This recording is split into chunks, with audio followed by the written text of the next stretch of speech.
인류의 문명사를 보면 구석기 시대에는 수렵과 채집 활동을 하였고 신석기 시대 빗살무늬 토기 이런 게 나오면서 사람들이 정착 생활을 하게 되었죠.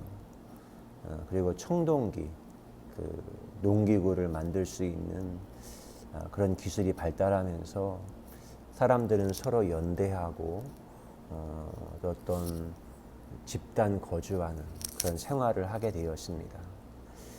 그들이 집단적으로 거주했지만 그때는 이제 부족 단위로 사람들이 모여 살았어요. 한 50명 정도 그렇게 부족을 이루었다고 합니다.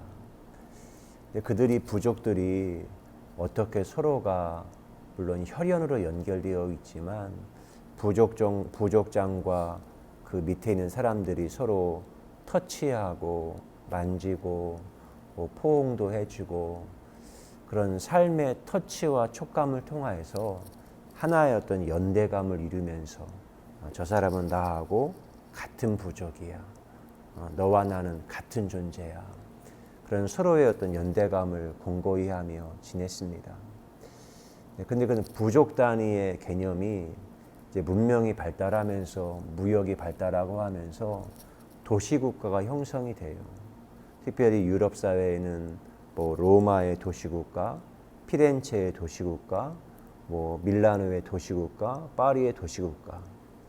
근데 이렇게 도시국가의 개념으로 있다가 하나의 거대한 국가의 개념이 탄생한 것이 프랑스의 그 나폴레옹이 전쟁을 치르게 될 때 그때 거대한 국가의 개념이 탄생했다고 합니다.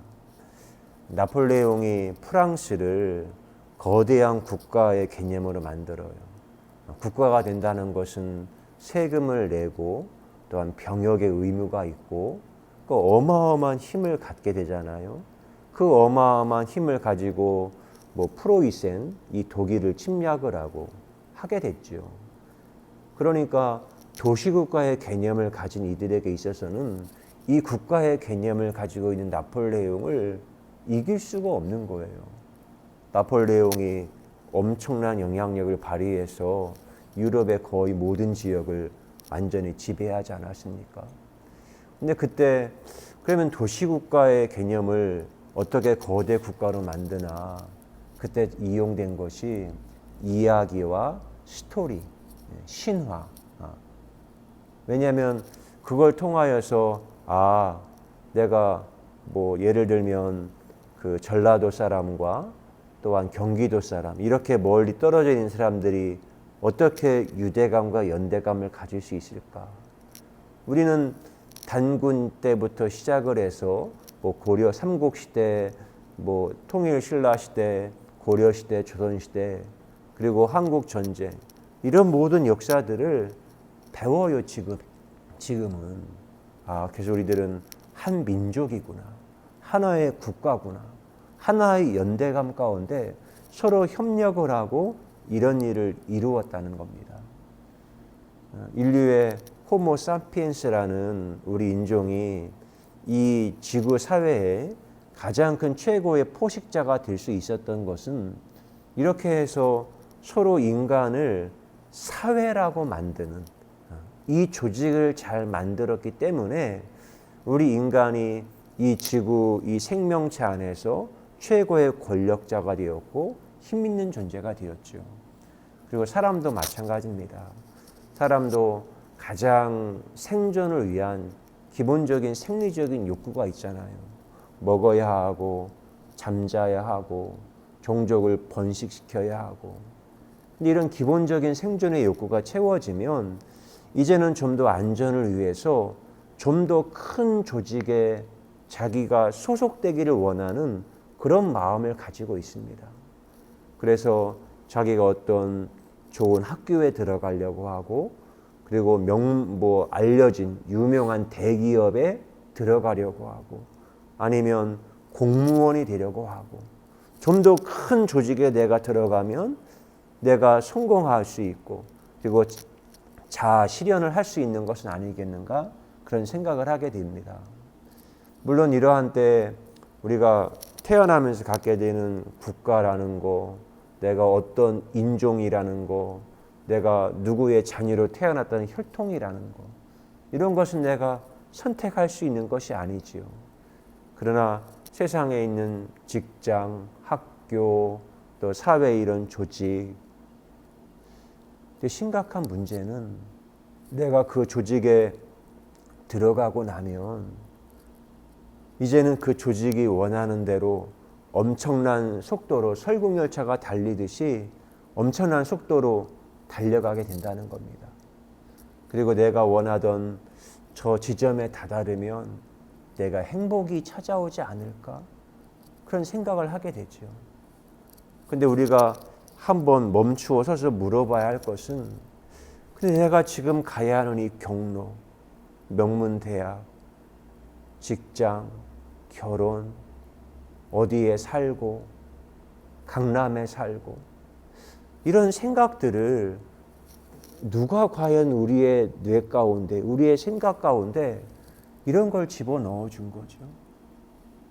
그리고 또 하나 질문할 것은, 정말 그 지점에 다다르면, 그 학교를 나오고 그 어떤 곳에 살게 되어지고, 그러면 정말 우리에게 행복이 찾아올까요? 제 주변에도 이런 목회자들이 있습니다. 다 잘 알고 있는 사람이죠. 좀 더 큰 교회에 가려고 하고, 그렇게 막 목말라 하고, 어떤 이는 유학도 갔다 오고, 그리고 어디에 내가 낙하산 같이 거기 안착을 하게 되면 행복이 있을까? 제가 만나서 보는 것은, 야, 친구야, 너 요즘 얼굴이 말이 아니다. 어떻게 그런 얼굴 가지고 사는 거야? 그러면 자기가 겪었던 교회의 그 힘들고 어렵고 교회 리더십과 겪었던 갈등의 이야기들을 다 이야기하는 거예요. 그러면 정말 숨이 막힐 것 같아요. 어떻게 그렇게 하고 그런 상황 가운데 살고 있는지. 그리고 내가 더 어떤 지점에 다다르게 되면 내게 행복이 오지는 않을까? 여전히 그런 생각을 하고 있어요. 그런데 문제는, 심각한 문제는, 그렇게 하게 되어지면 내가 지금 살고 있는 오늘이라는 가장 좋은 이 시간을, 이 상황이 그냥 증발되어져 버린다는 거예요. 우리에게 가장 소중한 시간은 지금이고, 그리고 내게 가장 소중한 사람은 지금 내가 만나고 있는 사람이고, 그리고 가장 소중한 장소는 내가 어디 나중에 다다를 장소가 아니라 지금 여기가 가장 소중한 장소인 겁니다. 예수님은 늘 그 루틴을 하시는 거예요. 지금 오병이의 기적을 행하시고 난 다음에 광장의 요구는 엄청나게 뜨거워요. 이 예수님이 우리의 왕이 되시면, 그리고 우리의 먹을 것과, 또한 우리가 지금 로마 제국의 압제를 당하고 있는데 이분이 우리의 메시아가 되어서 우리를 이끄신다면 우리에게 진정한 행복이 올 것이 아니겠는가 해서 모든 여론이 예수님을 임금으로, 왕으로 삼으려고 하는 거예요. 근데 그때 예수님은 호련히 그 대중, 그 광장을 떠나서 산 위에 있는 밀실의 공간으로 하나님과 호흡하러 가시는 거예요. 우리 나 자신이 나다움을 지키는 가장 중요한 순간은 나 홀로 하나님과 호흡하는 시간이에요. 그 시간이 내가 어떤 존재인지, 나의 스스로 그러함을 따라서 내가 누구인지를 지키는 시간입니다. 예수님이 겟세마네 동산에 올라가신 것도 이제 로마 병사들에게 잡히시고 신문을 당하시고 채찍에 맞으시고 온갖 모욕을 당하시고, 그리고 하나님께도 버림받은 것 같은 상황에 직면할 때 내가 나의 고요함을 지키지 못하면 내가 이 상황을 통과할 수가 없음을 아셨기 때문에 예수님은 겟세마네 동산에 올라서 땀방울이 핏방울이 되도록 하나님과 완전한 연합을 이루시는 것이죠. 그것이 없으면 그 길을 갈 수가 없는 거예요. 그리고 주님과 주님이 하나님과 온전한 연합을 그 기도하면서 그 숨 가운데 기도의 숨을 쉬면서 온전한 연합을 이루는 겁니다. 이준익 감독이 오늘인가 개봉하는 자산어보라는 영화도 있지만 저는 이준익 감독이 만든 영화 가운데 변산이라고 하는 영화가 있습니다. 거기에 주인공 학수와 선미가 나오거든요. 그들이 태어나고 자랐던 전라북도 부안의 변산이었어요. 그런데 그곳은 정말 자기의 집안이 남루한 거예요.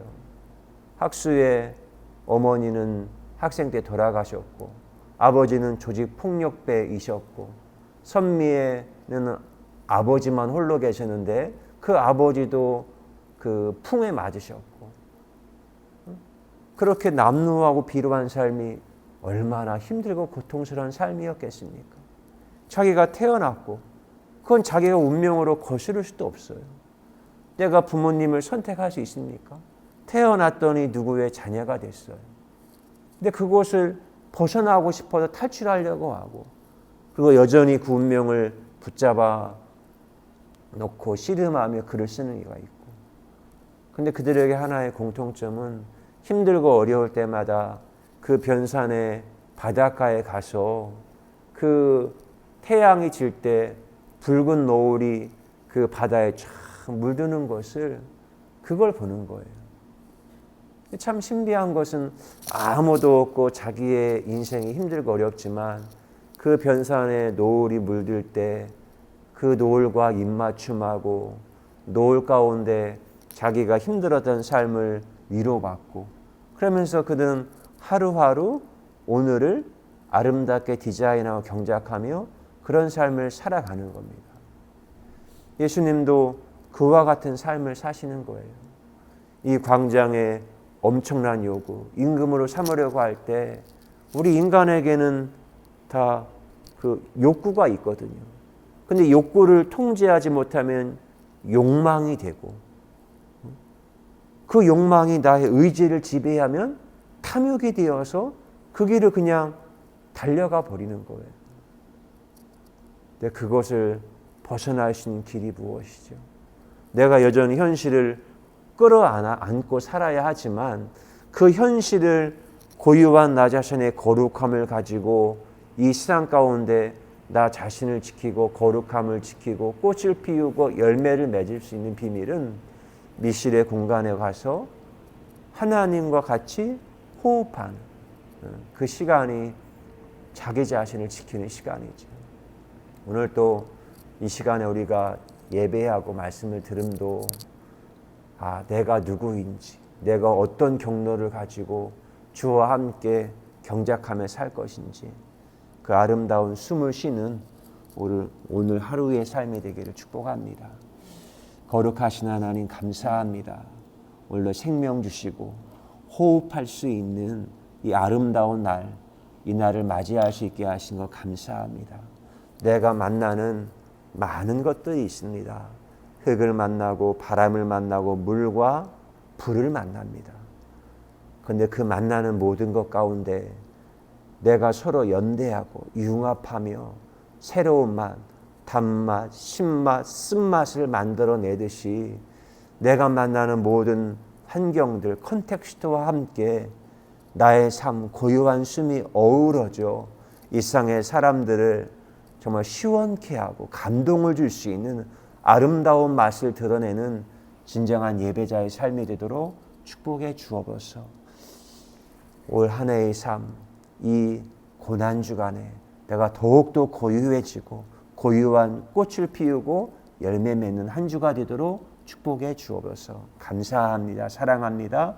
예수 그리스도의 이름으로 기도드리옵나이다. 아멘.